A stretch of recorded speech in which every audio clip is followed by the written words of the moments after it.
And joining us now is Jeffrey Rosen, who is the president and CEO of the National Constitution Center located in Philadelphia. Jeffrey, welcome to the program. Happy Constitution Day. Happy Constitution Day. We've spent the past couple Constitution Days together here on C-SPAN, and it's the most exciting day of the year, and I'm always glad to be here with you. And I'm glad you're starting your day with us.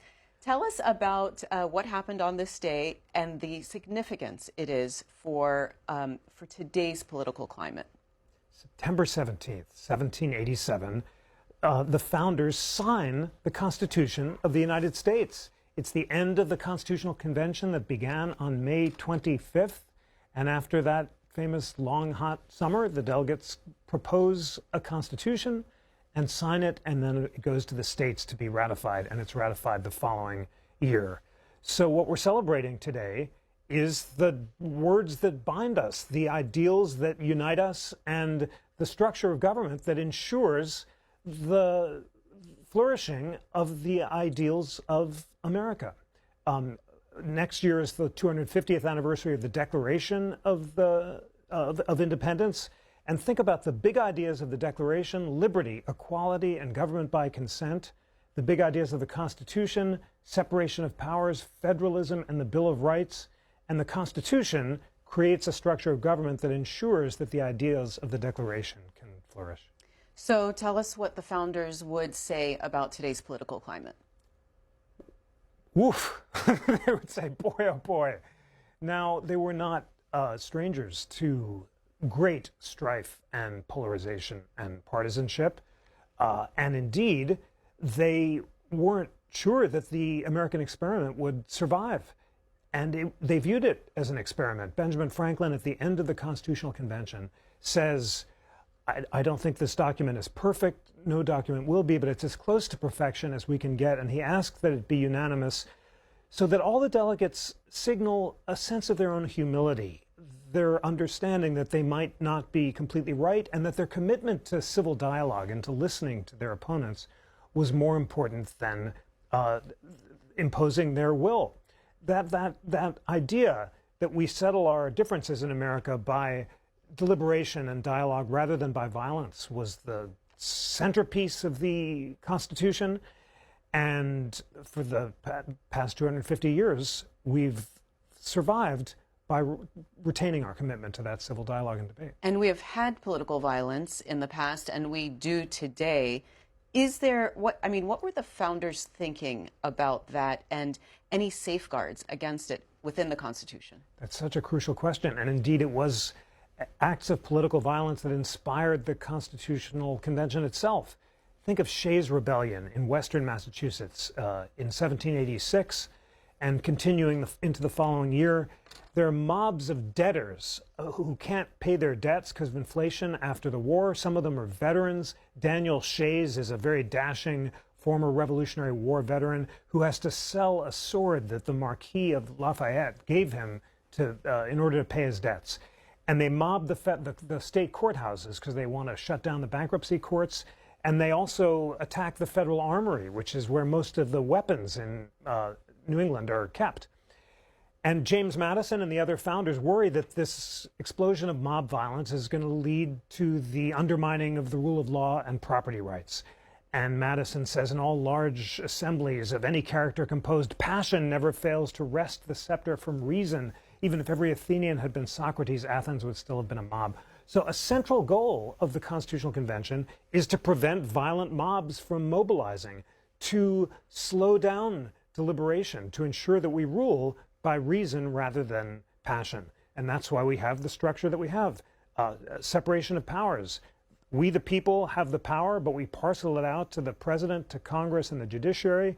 And there's a division of power between the federal government and the states so that passionate mobs can't undermine the rule of law and claim that they alone know the truth. So were they thinking about mobs, violent mobs, when they thought about political violence, or were they thinking about the lone wolf? Well, they were thinking about violent mobs in the sense of Shays' Rebellion, and then again in the case of the Whiskey Rebellion, which happens as soon as the Constitution is ratified. Hamilton's hated whiskey tax which is the main source of revenue for the federal government, inspires, once again, farmers in western Pennsylvania to rebel against the federal tax collectors. They mob them, they burn down their houses. This poor guy has to keep fleeing because he's being attacked violently. And the response to that, Hamilton wants to send in an army with himself at the head. Eventually, Washington goes to Carlisle dressed in military garb, the only time in U.S. history a president has led the army into the field. Eventually, the mob dissipates and Washington pardons the few people who are convicted under it. Jefferson has the opposite reaction. He wants to pardon the rebels. He thinks that the blood of liberty should be moistened by a little rebellion every now and then. It's a kind of chilling endorsement of the violence of the French Revolution. But then Jefferson becomes president, and he totally switches his position, because then there are mobs against his hated embargo. And he says, we got to put down the insurrection. Madison says, you don't have the authority to do it. So he asks for the Insurrection Act of 1807, which authorizes the president to send troops to enforce the law. It's become the most important basis for domestic law enforcement in American history. And think about the times the Insurrection Act's been invoked. Lincoln invokes it before the Civil War to put down secession. Grant invokes it after the Civil War to put down the resistance to Reconstruction. It's revoked during the Civil Rights era to prevent resistance to civil rights. George H.W. Bush invoked it most recently to put down the Rodney King riots. But these are all examples of mobbing armed resistance to federal authority, dating back to Shays' Rebellion.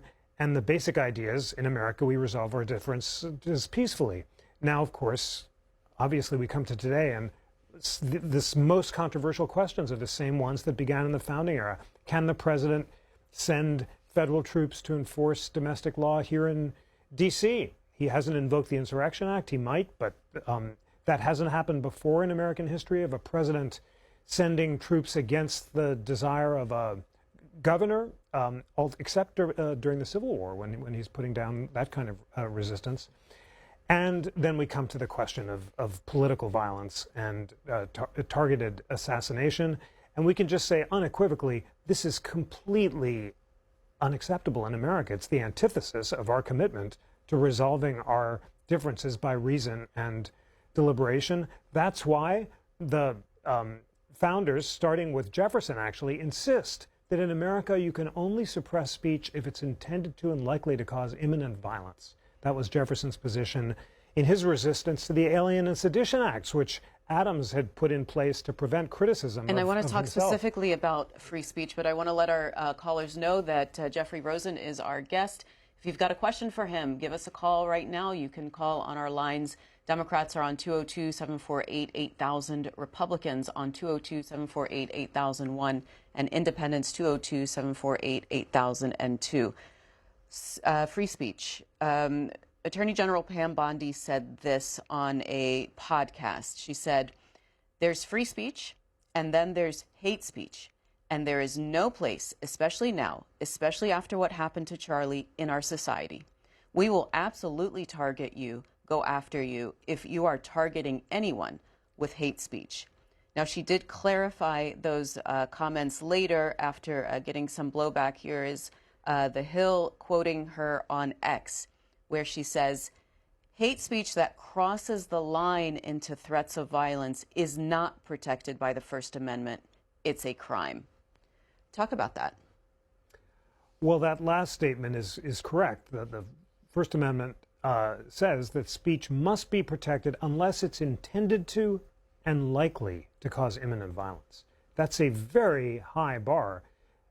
So hate speech is protected speech. Hate speech is the core of protected speech. It's the speech we hate, as Justice Oliver Wendell Holmes said, that we must listen to in order to preserve our commitment to discovering truth by reason rather than by violence. So Pam Bondi's first comment suggesting that hate speech is not protected and we will target you if you're an enemy of the government is the antithesis of the First Amendment position. The Wall Street Journal had a very good editorial today saying that Charlie Kirk's central commitment was to the protection of hate speech and to the determination not to suppress speech unless violence is imminent. So that line of when violence is imminent is the central line that must be respected. But in America, we're not supposed to get anywhere close to it. And unless speech is literally intended to and likely to cause imminent violence, it must be protected. Let's talk to callers. David is on the independent line in West Bloomfield, Michigan. Good morning, David. Good morning. How are you? Hi, go right ahead. David? Yeah. Go ahead, you're on the air. I believe that the First Amendment speech should be protected and is the basis of the core values of America. All right. Hear, hear. Beautifully said.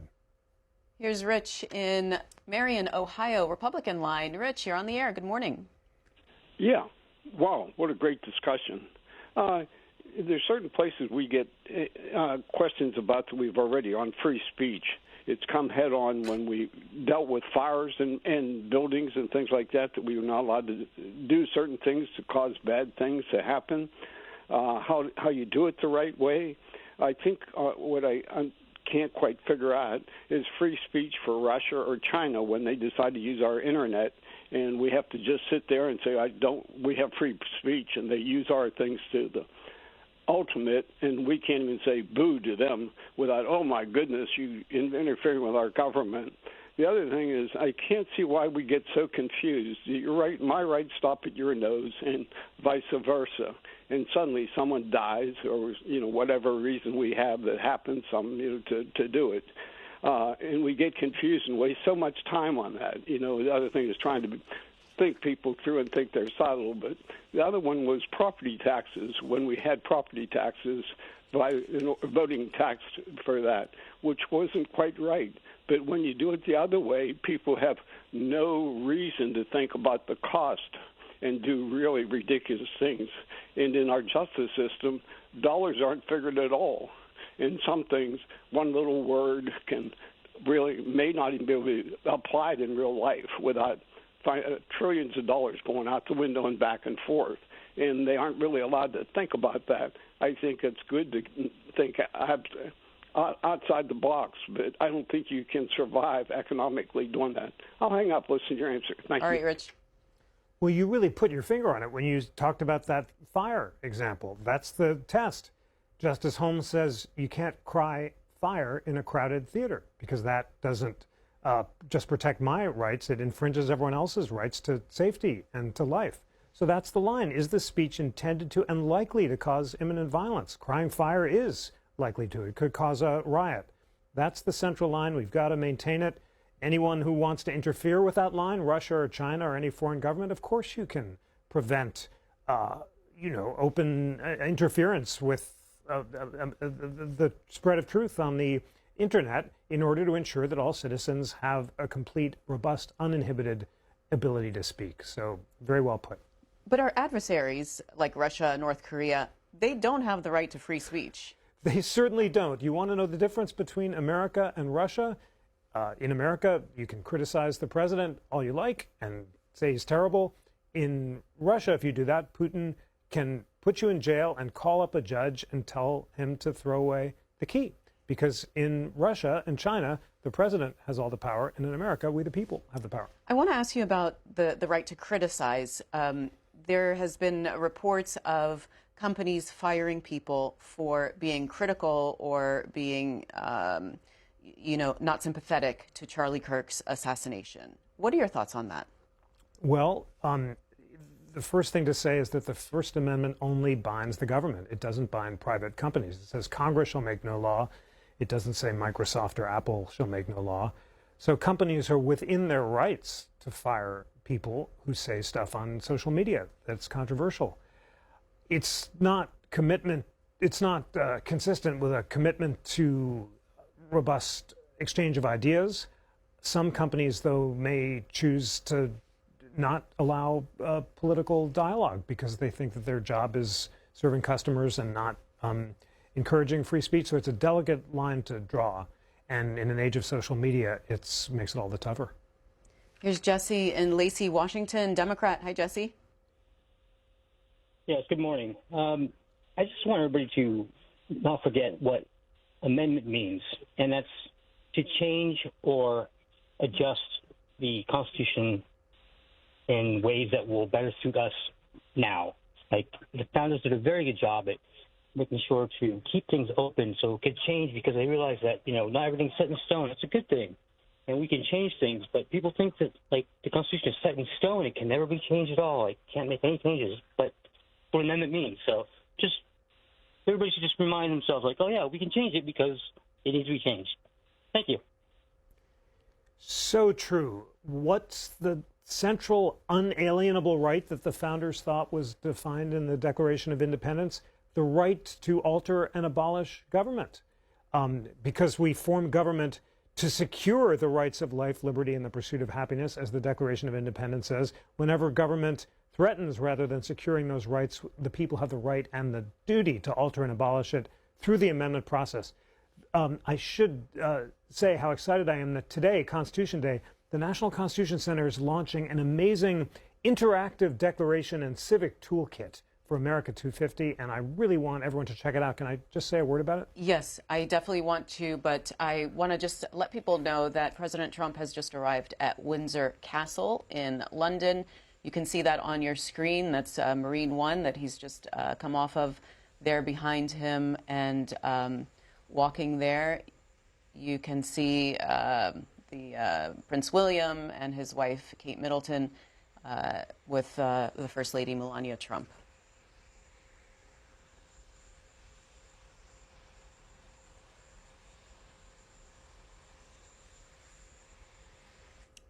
And back to Jeffrey Rosen and what you wanted to tell us. Well, it is true that today our president is paying tribute to our ally, King Charles III, but 250 years ago, the founders were declaring independence from his ancestor, King George III. And in the Declaration of Independence, we held these truths to be self-evident and declared independence.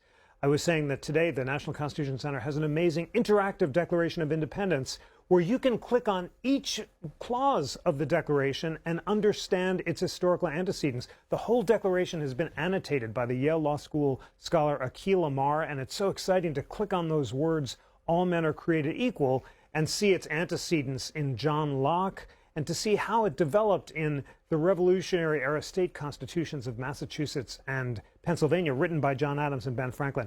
Then we have America's greatest historians writing about the big ideas of the Declaration and the Constitution.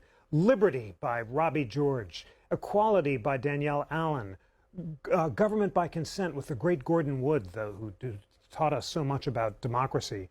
And then the big ideas of the Constitution: federalism, separation of powers, and the Bill of Rights. There are biographies of the signers. There are questions for adult reading groups that I want C-SPAN viewers to check out, and also for teachers to share with kids for intergenerational learning.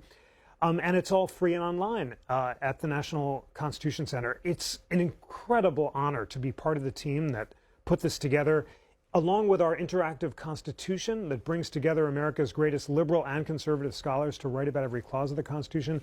This has done the same thing for the Declaration of Independence. And I'm just so excited on Constitution Day to share it with you, C-SPAN viewers. And you are all lifelong learners. I know that because you're listening to this show and you listen so closely to the arguments on all sides. I want you to go to the interactive declaration, pick a clause that you want to learn more about, dig in deep, read the arguments on all sides, and let the learning begin. The University of Pennsylvania's Annenberg Public Policy Center conducts a poll every year on how much Americans know about the Constitution.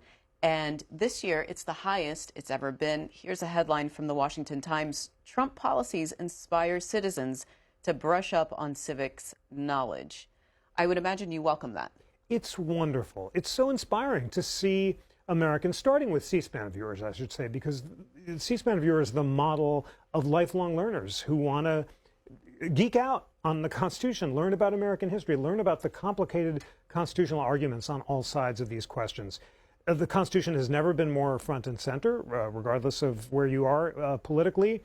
These Supreme Court cases are inspiring lots of people to learn about the contours of executive power, the unitary executive theory, the non-delegation doctrine. All these important technical terms are going to determine the future of America. And it is very inspiring to see how committed Americans are to learning about the principles of the Constitution.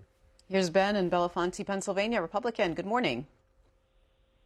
Hi, good morning, Mimi, and good morning, Jeffrey. Hope you're both doing well today. I actually had no idea that September 17th is Constitution Day, and I consider myself pretty knowledgeable on that sort of stuff. So guess you learn something new every day. But anyway, I would like to make a very quick comment/observation about last week's tragic events, if I may.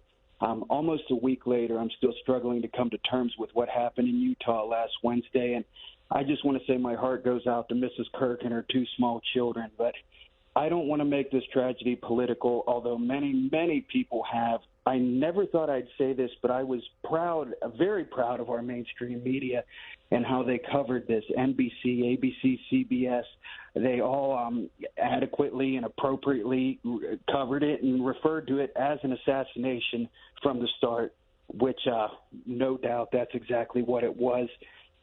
That's not to say there haven't been some very, very sick and disturbed individuals who have had appalling takes and opinions on the tragedy. But overall, our media, even the very obviously left-leaning outlets, covered this with the sincerity that it deserves. Thank you both very much for your time this morning. Hope you all have a great day. All right, Ben. And when did we start celebrating Constitution Day? We started in 2004, so no fear for not knowing it was Constitution Day. It's a pretty recent holiday. It started in the 1940s. President Roosevelt encouraged Congress to declare I Am an American Day. There's a really inspiring moment in 1944 where thousands of people gather in New York to hear Judge Learned Hand give a speech about the spirit of liberty, it being the spirit that's not too sure that it's right. That sort of sums up the need for humility that every citizen has to express, the kind of humility of Ben Franklin, who said, I'm not always sure I'm right, I'm going to listen to the other side.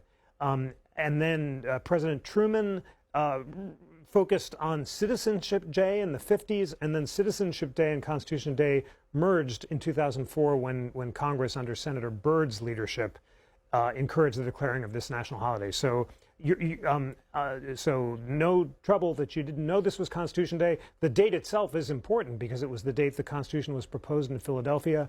But I also want to thank you for your very moving expressions of bipartisan appreciation to some in the media. And I want to add my appreciation to Governor Spencer Cox of Utah, who has just been a model of bipartisan commitment to civil dialogue in the face of this terrible tragedy.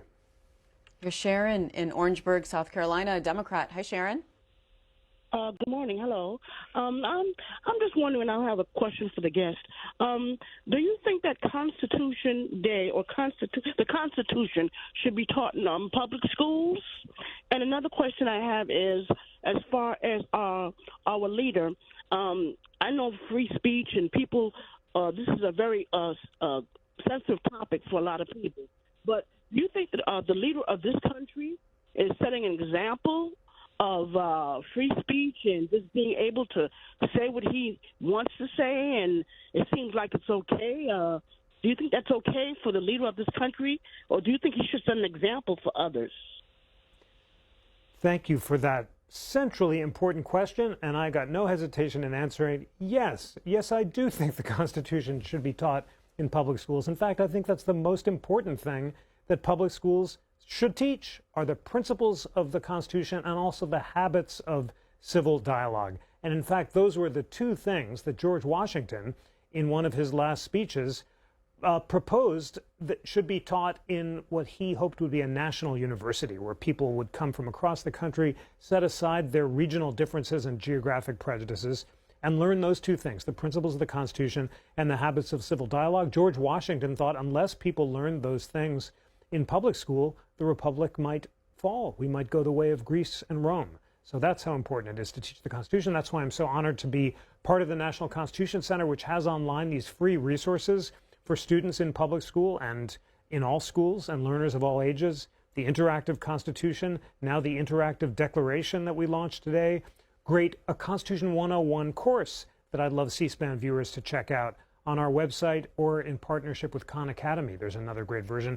Also today, I forgot another exciting thing we're launching, a new Constitution 101 course for middle school students. Isn't that wonderful? Both in public school and in private school and charter schools, now middle school learners can go online and learn the basic principles of the Constitution. It's just so meaningful to be part of these great educational initiatives. And here's Bob in Roanoke Rapids, North Carolina, Independent Line. Good morning. Good morning. Good morning. I'd like to say I'm not particularly politically affiliated. I'm just kind of a voice crying in the wilderness. And my question that I'd like to have some clarity on is, when we say we have the right to hateful speech and violent speech, are not these two forms of speech the catalyst that leads to violence? Generally, violence doesn't start until there is speech that initiates it. And so how do we allow violent hate speech but expect no violence? Another question that confuses me, and then I'll listen, is we say we have the freedom and the right to the Second Amendment. And as a result, our society is inundated with weapons, guns. And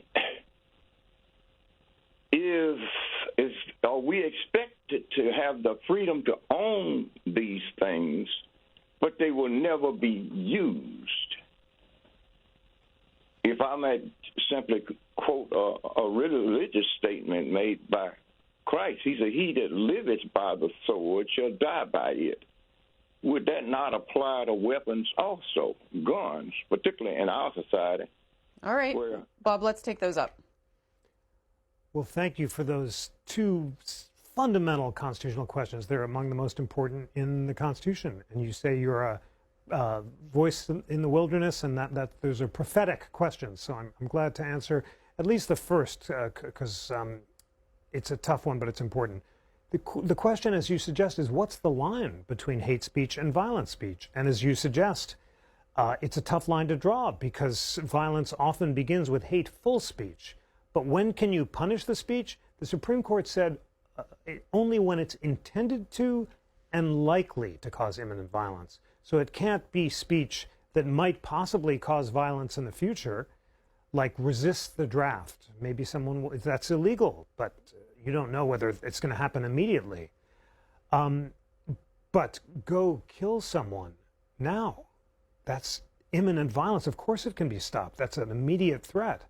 And then it's not enough that the speech possibly inadvertently cause violence. It has to be intended to cause violence. So that's why we limit the category to true threats or speech that's literally about to cause a riot on the spot. I'll give you the most dramatic example that the Supreme Court faced.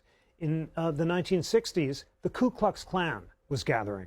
And there's a Klan rally, and a guy gets up wearing a Klan outfit and says, unless something changes in America, white people are going to take revengeance. This is a hateful Ku Klux Klan rally. The Supreme Court takes that up and it says that speech is hateful, it is despicable, but it's protected by the First Amendment because he's expressing a political opinion. Unless something changes, white people are going to take revengeance. He's not inciting an immediate riot. He's not directing people to violence in the moment. That shows how committed we are to free speech. And let's remember that example when we talk about punishing our opponents today, because it can be incredibly hateful, but it's got to be on the brink of violence before we can suppress it. Jeffrey, what would you say it would be the founders' views on President Trump's use of executive power, and specifically his use of emergency powers? Well, that's a big one. And let's talk about the Insurrection Act. There, we do know that the founders wanted to grant presidents emergency powers to sum up the militias, because that was the whole point of responding to Shays' Rebellion. The governor didn't have that power in Massachusetts, and the Constitution empowers the presidents to respond to domestic and foreign insurrections. So President Trump does have the power, if he chooses, to invoke the Insurrection Act and to deploy the National Guard, although historically that's not been done over state governors' objections. But then you take emergency powers for something like the tariffs, which the U.S. Supreme Court is likely to consider soon, and which lower courts have struck down on the grounds that the possibility of immigration or economic challenges doesn't represent the kind of emergency that Congress had in mind when it authorized the president to create tariffs.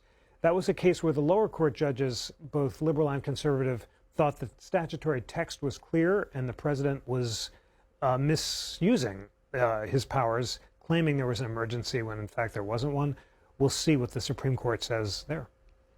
Here's Lewis in Colorado, Republican. Hi, Lewis, you're on the air. Good morning, and thank you for taking my call. The founders argued that in order for this to work, we must be governed by men of good moral character.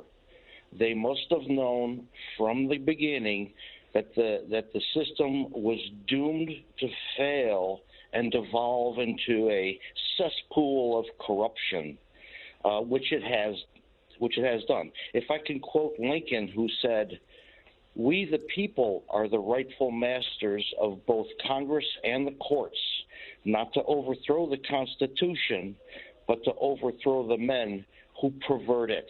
Talk about some of the corrupt, immoral characters of the time. Thank you. Beautifully put. And I'll just echo your accurate statement that the founders believed that only men of good moral and character could rule. And of course, women of good moral character came to rule as well over the course of American history. Why did they think that was so important? They thought that personal self-government was necessary for political self-government. Unless our leaders, like our citizens, could be guided by virtues like prudence, temperance, courage, and justice, they would succumb to the vices like anger, jealousy, and fear, and we would descend into partisan factions, and we'd be governed by passion rather than reason. And that's why their central fear is factions that are governed by all those turbulent, unproductive emotions like anger, jealousy, and fear. So, and that's why George Washington said in his farewell address that the Constitution is made for a good and moral people. So you've just stated accurately the founders' views, and you also accurately state that they recognize that most leaders in history have not been governed by reason, and that power corrupts, and financial and other temptations like greed and avarice and ambition can undermine the republic and let us descend into authoritarian leaders like Julius Caesar. He's the quintessential example of an unvirtuous man hungry for power who exalts his own self-interest above the public good. So you're well versed in ancient and modern history when you state that moral character is important for the Constitution, and the founders hoped we would get good leaders. John in Great Falls, Virginia, Democrat. Good morning, John. Hey, good morning, C-SPAN. Thank you for having me. Thank you, Mr. Rosen. So I've been seeing a lot of chatter on the internet recently about how the Constitution is a failed document and it should be removed. If you're aware of that, has there been another time in our history where there had been such unpopular opinion of the Constitution that it should be removed?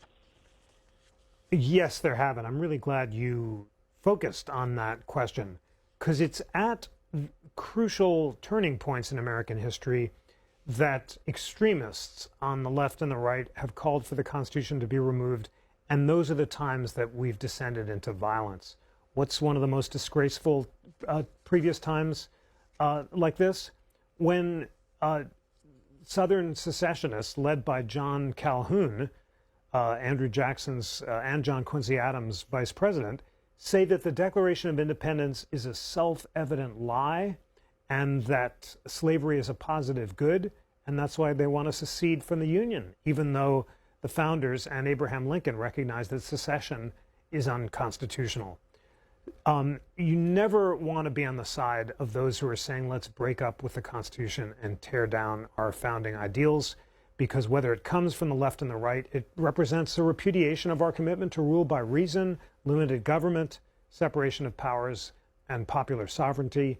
And that's why it's so important to maintain rather than tear down the ideals of the Constitution. All right, let's get in another call from Iris, South Lyon, Michigan Independent Line. Good morning. Good morning to you both. Such a pleasure when you're on. It's so refreshing. Could you tell us when it came about with all these 401s and these nonprofits? How did they creep into the government? Was it discussed? How do they make their living? Who funds them? And do they have a right to go into our schools to pontificate on what they want for the future? Isn't that taking over the education system and depriving these children from getting the education that they're so entitled to, and in many cases are forking out a lot of private money in order to get it? Should people be able to go into our businesses, our schools, with their statements, whatever it is, and interfere with the regular flow of business? And when did it start? I don't recall it when I was in school. Can you tell us? Thank you. That's such a good question. Thank you for the nice words. And I also treasure my times on C-SPAN on Constitution Day. It's so, inspiring to listen to all you great citizens who care so much about the Constitution and are asking these hard questions. Now, the one you just asked is one I don't know the answer to yet because I haven't geeked out on it. I find, I host this We the People podcast every week where I bring together a liberal and a conservative guest, just like on C-SPAN. But I've got to really do my homework with the help of the National Constitution Center's constitutional content team to read the arguments on both sides and to answer that really good historical question you asked. When did it start? I'm sure there is a specific history that I don't know at the moment, and exactly how our education system began to be open to it, I would love to learn more about. So I'll just take your good question as a homework assignment for myself and the team, and we'll maybe host a podcast on this soon. Thanks for asking. It's Jeffrey Rosen, National Constitution Center President and CEO. You can find them at constitutioncenter.org. Jeffrey, always nice to see you. Wonderful to see you. Happy Constitution Day. You too.